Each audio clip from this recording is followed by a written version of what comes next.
May 29th, 2 Samuel 14:1 through 15:22. Joab, son of Zeruiah, knew that the king's heart longed for Absalom. So Joab sent someone to Tekoa and had a wise woman brought from there. He said to her, "Pretend you are in mourning, dress in mourning clothes, and don't use any cosmetic lotions. Act like a woman who has spent many days grieving for the dead. Then go to the king and speak these words to him." And Joab put the words in her mouth. When the woman from Tekoa went to the king, she fell with her face to the ground to pay him honor, and she said, "Help me, your majesty." The king asked her, "What is troubling you?" She said, "I am a widow. My husband is dead. I, your servant, had 2 sons. They got into a fight with each other in the field, and no one was there to separate them. One struck the other and killed him. Now the whole clan has risen up against your servant. They say, 'Hand over the one who struck his brother down, so that we may put him to death for the life of his brother whom he killed. Then we will get rid of the heir as well.' They would put out the only burning coal I have left, leaving my husband neither name nor descendant on the face of the earth." The king said to the woman, "Go home, and I will issue an order in your behalf." But the woman from Tekoa said to him, "Let my lord the king pardon me and my family, and let the king and his throne be without guilt." The king replied, "If anyone says anything to you, bring them to me, and they will not bother you again." She said, "Then let the king invoke the Lord his God to prevent the avenger of blood from adding to the destruction, so that my son will not be destroyed." "As surely as the Lord lives," he said, "not one hair of your son's head will fall to the ground." Then the woman said, "Let your servant speak a word to my lord the king." "Speak," he replied. The woman said, "Why then have you devised a thing like this against the people of God? When the king says this, does he not convict himself? For the king has not brought back his banished son? Like water spilled on the ground, which cannot be recovered, so we must die. But that is not what God desires.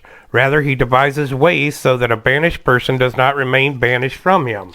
And now I have come to say this to my lord the king, because the people have made me afraid.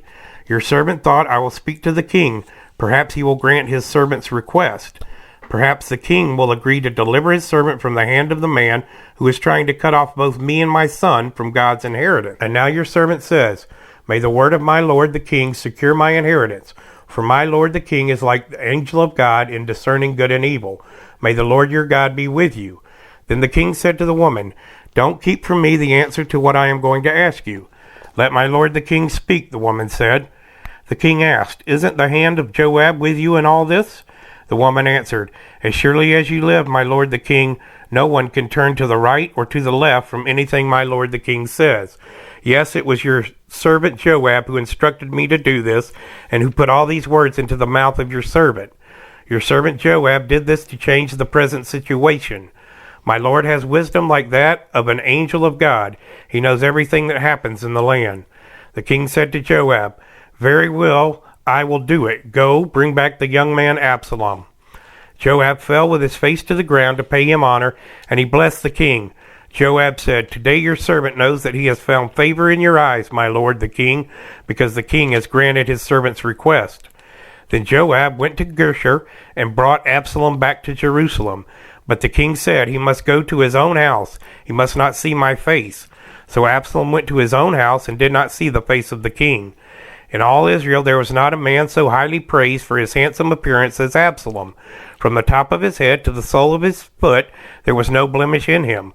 Whenever he cut the hair of his head, he used to cut his hair once a year because it became too heavy for him.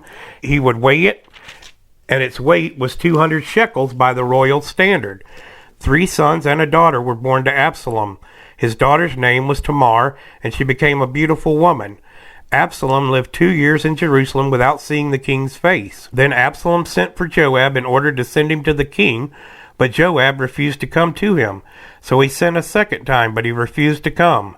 Then he said to his servants, "Look, Joab's field is next to mine, and he has barley there. Go and set it on fire." So Absalom's servants set the field on fire. Then Joab did go to Absalom's house, and he said to him, "Why have your servants set my field on fire?"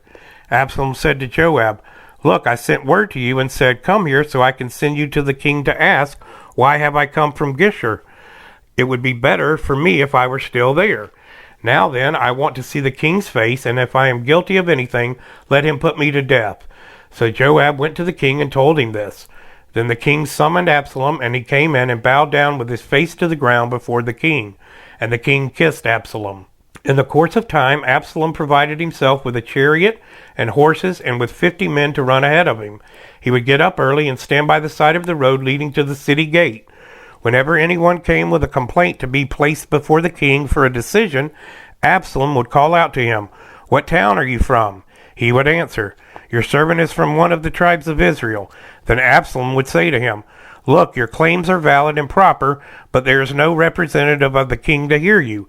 And Absalom would add, "If only I were appointed judge in the land. Then everyone who has a complaint or case could come to me, and I would see that they receive justice."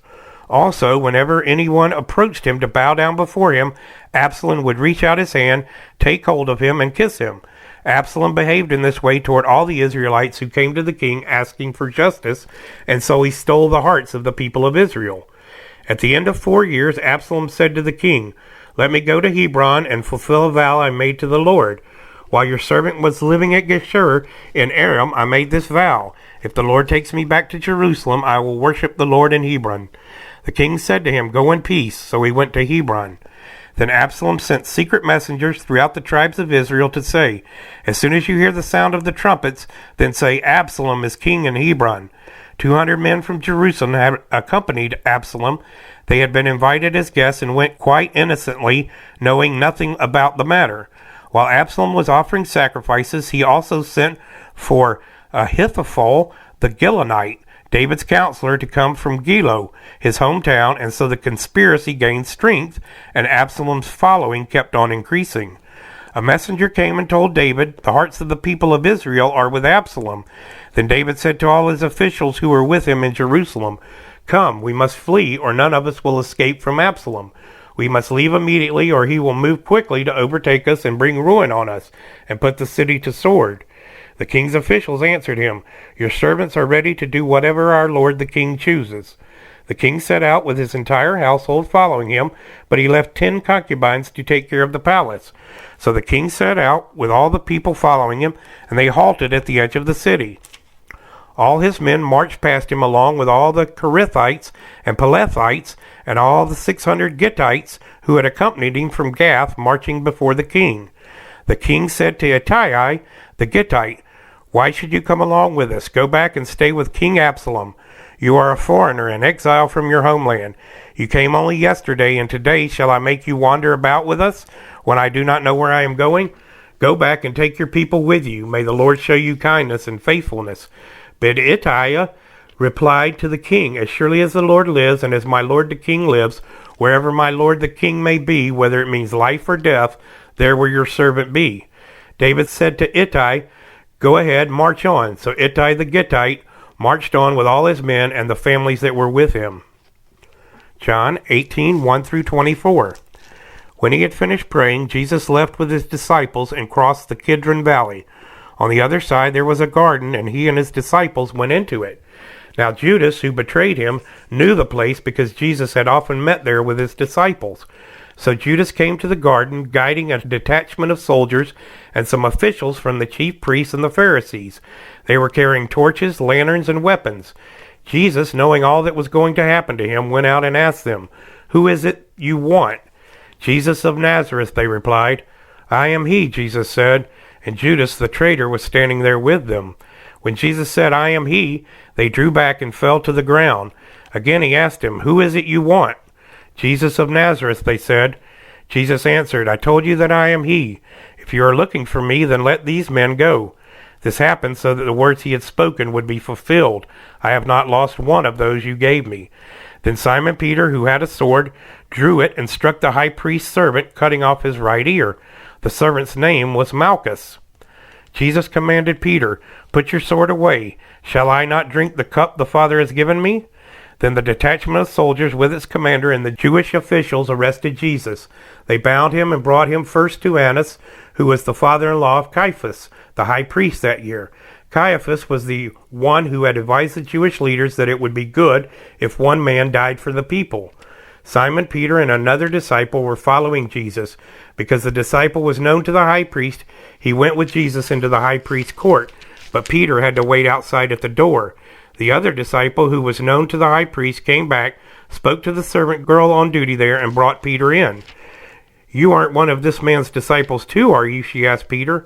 He replied, "I am not." It was cold, and the servant's officials stood around a fire they had made to keep warm. Peter also was standing with them, warming himself. Meanwhile, the high priest questioned Jesus about his disciples and his teaching. "I have spoken openly to the world," Jesus replied. "I always taught in the synagogues or at the temple where all the Jews come together. I said nothing in secret. Why question me? Ask those who heard me. Surely they know what I said." When Jesus said this, one of the officials nearby slapped him in the face.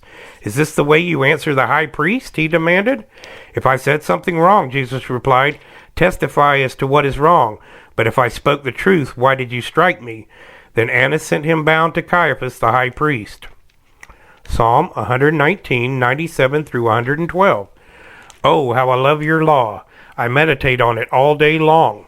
Your commands are always with me and make me wiser than my enemies. I have more insight than all my teachers, for I meditate on your statutes.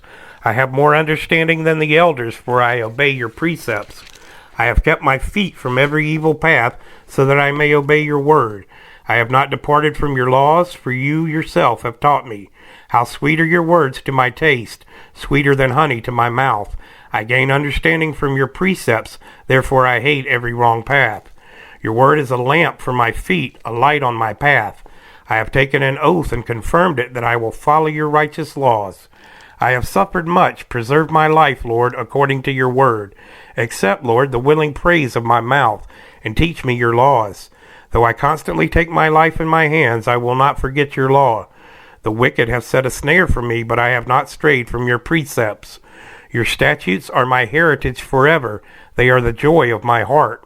My heart is set on keeping your decrees to the very end. Proverbs 16, 8 through 9.